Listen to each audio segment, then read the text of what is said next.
Ma sorpreso sì, perché insomma speravamo che la nostra norma fosse compresa e andasse verso quell'idea di un Veneto che attraverso l'autonomia che speriamo di avere nel corso dei prossimi mesi e anni, avesse un'anticipazione con quella che riteniamo oggi una norma intelligente che vuole far sì che le risorse che vengono recuperate nel Veneto rimangano nel Veneto. L'assessore regionale al bilancio lo dice chiaramente, era un anticipo di autonomia, ma per il governo evidentemente troppo in anticipo visto che l'autonomia ancora non c'è. Per il PD invece è semplicemente qualcosa di illegittimo.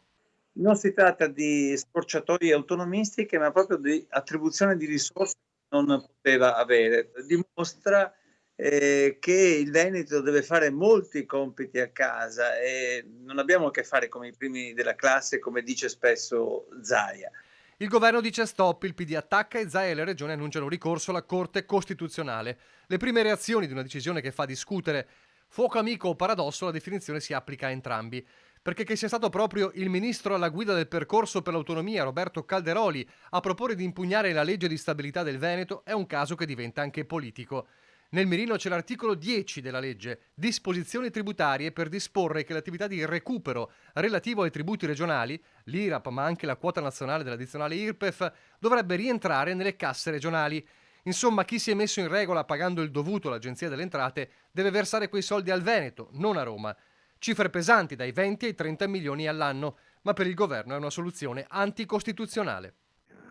Credo che sia ormai compreso da tutti che qualsiasi intervento che va a toccare le casse dello Stato centrale da parte dello Stato centrale vede riottosità. Questa è una norma nuova che il Veneto ha studiato, che ha proposto, di cui ne siamo convinti. Lo stesso Zaia annuncia in una nota che si confronterà con il governo sull'impugnativa ed è pronto ad arrivare fino alla consulta. La storia delle impugnative, dice Zaia, ci insegna che a volte si perde, ma spesso si ha ragione. Non possiamo permetterci di rinunciare a priori a proporre provvedimenti innovativi dalla forte connotazione regionale. Farebbe bene Zaia a non perseverare nell'errore, a non ricorrere alla consulta e invece raddrizzare queste storture contenute nelle leggi di bilancio della regione. Solo così si fanno gli interessi dei veneti, perché in altro modo si rischia solamente di pesare sulle tasche dei contribuenti e di non fare gli interessi della nostra regione.